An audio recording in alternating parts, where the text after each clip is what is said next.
Hello my dear student. तो एक बार फिर आपके अपने चैनल शिव क्लासेस में आपका स्वागत है दोस्तों। तो जैसा कि दोस्तों हमने पहले डिस्कस किया हुआ था इंडस वैली सिविलाइजेशन का पार्ट फर्स्ट। तो इंडस वैली सिविलाइजेशन के पार्ट फर्स्ट में हमने जो डिस्कस किया था वह उसमें हड़प्पा सभ्यता की सीमाएं, नदियों के किनारे पर बसे हुए हड़प्पा कालीन नगर, साथ ही हड़प्पा कालीन स्थल एवं खोजकर्ता के बारे में, नगर विन्यास पद्धति, वास्तुकला के बारे में, कृषि पशुपालन और साथ ही व्यापार एवं वाणिज्य के बारे में हमने डिस्कस किया हुआ था। इसके अलावा प्रमुख आयातित वस्तुएं तो हम यहाँ तक इसके बारे में डिस्कस कर दिया था। ठीक है, अब दोस्तों इसके बाद जो पार्ट नंबर सेकंड है जिसमें हम डिस्कस करेंगे धर्म के बारे में, अंत्येष्टि के प्रकार के बारे में, लिपि के बारे में, अन्य महत्वपूर्ण कुछ तथ्य हैं जो इंडस वैली सिविलाइजेशन में बहुत ही इम्पोर्टेंट है दोस्तों। और जो बहुत ही वेरी इम्पोर्टेंट है वह है हड़प्पा कालीन स्थल। ठीक है, तो इसमें हम जो डिस्कस करेंगे बेसिकली यहाँ पे तो हड़प्पा के बारे में, मोहनजोदड़ो, लोथल है, कालीबंगा, चन्हूदड़ो है, बनवाली, रोपड़, धौलावीरा और सुरकोटा के बारे में डिस्कस करेंगे। ओके, अब इसके बाद जो लास्ट टॉपिक बचेगा यहाँ से, लास्ट टॉपिक हड़प्पा सभ्यता के पतन के कारण जानेंगे कि किस तरह से ये इतनी बड़ी जो अपने आप में एक सभ्यता थी और यह किस तरह से इसका पतन हुआ, तो इसके बारे में भी हम डिस्कस करेंगे।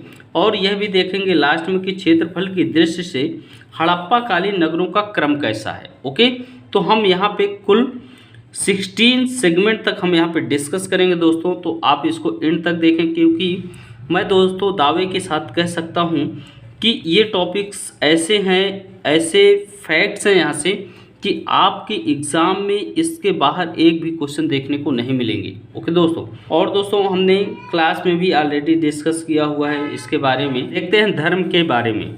तो इंडस वैली सिविलाइजेशन में हड़प्पा सभ्यता से मंदिर का कोई अवशेष प्राप्त नहीं हुआ है। वेरी इंपॉर्टेंट है दोस्तों, आपसे एग्जाम में पूछा जाएगा कि इंडस वैली सिविलाइजेशन में मंदिर का कोई अवशेष प्राप्त हुआ है या फिर नहीं हुआ है, तो बिल्कुल नहीं हुआ है। ठीक है, मोहनजोदड़ो की एक मोहर से स्वास्तिक चिन्ह प्राप्त हुआ है। ये सब दोस्तों ऐसे फैक्ट है जिसमें आपको बिल्कुल एग्जैक्ट क्वेश्चन यहीं से उठाकर बिल्कुल आपके एग्जाम में रख दिए जाएंगे। ओके, हड़प्पा सभ्यता में मुख्य रूप से कुबड़ वाले सांड की पूजा होती थी। ठीक है, हड़प्पा सभ्यता में कुबड़ वाले सांड की पूजा होती थी और हड़प्पा सभ्यता में वृक्ष पूजा के साक्ष्य भी मिले हैं। पीपल एवं बबूल की पूजा होती थी। ओके, अब जो टॉपिक है कि सिंधु सभ्यता, सिंधु सभ्यता में प्रेतवाद है, भक्ति है, पुनर्जन्मवाद है के बीज भी मिलते हैं। ठीक है, नरबली के साक्ष्य प्राप्त हुए हैं, तो वह कहाँ से मिले हैं? मोहनजोदड़ो से मिले हैं। ठीक है, आरंभिक वैदिक साहित्य में सर्वाधिक वर्णित अगर नदी कोई थी तो वह थी सिंधु नदी थी। ओके, अब देखते हैं अंत्येष्टि के प्रकार, जो बहुत इम्पोर्टेंट है कि इंडस वैली सिविलाइजेशन में किस प्रकार से अंत्येष्टि के प्रकार थे और किस तरह से अंत्येष्टि संस्कार किए जाते थे, तो इसके बारे में सब देखते हैं कि करके। ओके, तो हड़प्पा सभ्यता में अंत्येष्टि 3 प्रकार से होती थी, यह आपको ध्यान में रखना है। पूर्ण समाधिकरण होता था, आंशिक समाधिकरण और दाह संस्कार। ठीक है, तो इसमें कुल 3 प्रकार के अंत्येष्टि प्रकार देखने को मिलते हैं। ठीक है, साथ ही लोथल से युग में समाधान का साक्ष्य भी मिला है। ठीक है, ध्यान रखना दोस्तों, जो नोट है यहाँ पे कि विद्वान इसको सती प्रथा के रूप में देखते हैं। ठीक है, तो जो युग में समाधान का साक्ष्य मिला है तो विद्वान इसको सती प्रथा के रूप में देखते हैं। रोपड़ से मालिक के साथ कुत्ता दफनाए जाने के भी साक्ष्य मिले हैं। ठीक है, तो कुत्ता इतना वफादार होता था कि जब भी मालिक को दफनाया जाता था तो उसके साथ ही कुत्ते को भी दफना दिया जाता था। ओके, अब देखते हैं जो नेक्स्ट है टॉपिक है लिपि के बारे में। तो इंडस वैली में किस तरह से लिपि का यूज़ किया जाता था, तो अगर देखा जाए तो सिंधु लिपि के बारे में अगर सर्वप्रथम जो विचार करने वाला प्रथम व्यक्ति था तो वह अलेक्जेंडर कनिंघम था। ठीक है, बहुत इंपॉर्टेंट है। सिंधु लिपि को पढ़ने का जो सर्वप्रथम प्रयास किया था तो L.A. वेडल ने किया था। ये बहुत इंपॉर्टेंट है दोस्तों, आपको ध्यान में रखना है। जो सिंधु लिपि थी तो वह पूर्णतः भाव चित्रात्मक थी।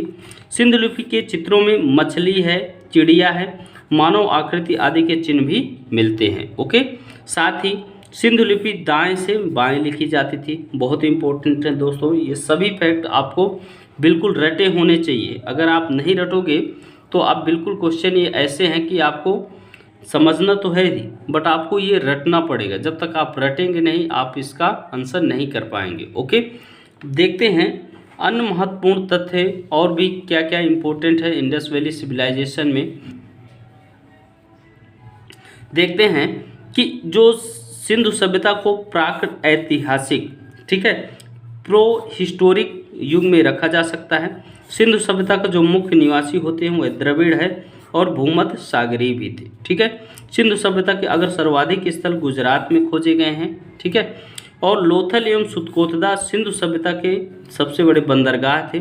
मनकी बनाने का जो कारखाना मिला है तो वह लोथल एवं चंदूदड़ों से प्राप्त हुआ है। ओके, और दोस्तों जो यहाँ पे आपको ध्यान में रखना है कि सिंधु सभ्यता की मुख्य जो फसलें होती थी वह गेहूं और जौ हैं। ओके दोस्तों, तो दोस्तों आप इस वीडियो को एंड तक देखें। हमने बोला था कि आपको एंड तक देखना है। जब एंड तक देखेंगे तभी आप सभी फैक्ट्स को समझ पाएंगे और अपने एग्ज़ाम में अच्छा कर पाएंगे। और दोस्तों ये तो समझ लो कि इतने सारे फैक्ट्स आपको यूट्यूब में कहीं भी मिलने वाले नहीं हैं, तो आप इनको बढ़िया अच्छे से बैठ कर देखें ताकि आप बेहतर स्कोर यहाँ से कर पाएँ। ओके, सिंधु सभ्यता की जो फसल थी वह गेहूं और जौ थी। तो तौल की इकाई जो थी वह 16 के अनुपात में थी। ठीक है, फिर देखते हैं कि सिंधु सभ्यता की जो मुख्य फसल थी, सिंधु सभ्यता के जो लोग हैं वह धरती की उर्वरता की देवी की पूजा करते थे। धरती की पूजा उर्वरते की देवी के रूप में करते थे। ठीक है, सिंधु सभ्यता में मातृ देवी की पूजा की जाती थी। ओके, अब देखते हैं जो सिंधु सभ्यता थी यह पूर्णतः मातृ सत्तात्मक थी। इसमें नारी महत्व को दिखाया गया है और नारी की इम्प्रूवमेंट के बारे में भी यहाँ पे दिखता है। ठीक है, कि यहाँ पे जो महिलाओं की स्थिति वह बहुत ही मजबूत थी। पर्दा प्रथा, वैश्यावृत्ति सिंधु सभ्यता में भी प्रचलित थी। ठीक है, अब देखते हैं हड़प्पा कालीन स्थल के बारे में। ये बहुत ही इम्पोर्टेंट है दोस्तों, और जितने भी आपके वनडे एग्ज़ाम हो, पीसीएस के एग्ज़ाम हो या फिर जितने आरओ एआरओ सभी के लिए बहुत इम्पोर्टेंट है। तो इसको एक एक करके देखते चले आप। तो हड़प्पा किस नदी के किनारे है? तो रावी नदी के किनारे 1921 में दयाराम साहनी द्वारा खोजा गया था। ये कुछ जो हड़प्पाकालीन स्थल है तो बेसिकली बहुत सारे क्वेश्चन यहाँ से मैचिंग से पूछे जाते हैं। ठीक है, तो आपको ध्यान में रखना है। शंख का बना हुआ बैल मिला है। नटराज की आकृति वाली मूर्ति भी प्राप्त होती है। पैर में सांप दबाए गरुड़ का चित्र जिसके गर्भ से पौधा निकला दिखाई दे रहा है, ये भी प्राप्त हुआ है। ओके, अब देखते हैं मोहनजोदड़ो के बारे में। तो मोहनजोदड़ो के बारे में जितनी भी इंफॉर्मेशन है ये आपको बिल्कुल एकदम कंठस्थ कर लेना है, क्योंकि इससे बाहर बिल्कुल नहीं बनेगा क्वेश्चन। तो सिंधु नदी के किनारे स्थित है। 1922 में राखलदास बनर्जी द्वारा इसको खोजा गया था। इसकी जो भवन होती थी वह पक्की ईंटों द्वारा निर्मित होती थी। साथ ही सीढ़ी का साक्ष्य भी मिला है। प्रवेश द्वार गली में कांसे की एक नर्तकी की मूर्ति प्राप्त होती है। एक श्रृंगी पशु आकृति वाली मुहर भी प्राप्त होती है। ठीक है, इसे मौत का टीला भी कहा जाता है। ठीक है, तो मोहनजोदड़ो को मौत का टीला भी कहा जाता है। ओके, लोथल से जो देखने को मिलता है तो लोथल से भोगवा नदी के किनारे स्थित है। गुजरात में गोदीवाड़ा के साक्ष्य प्राप्त होते हैं। चावल एवं बाजरा के साक्ष्य भी प्राप्त होते हैं। ओके, गोदीवाड़ा के साक्ष्य यहाँ से चावल एवं बाजरा के साक्ष्य भी प्राप्त हुए हैं।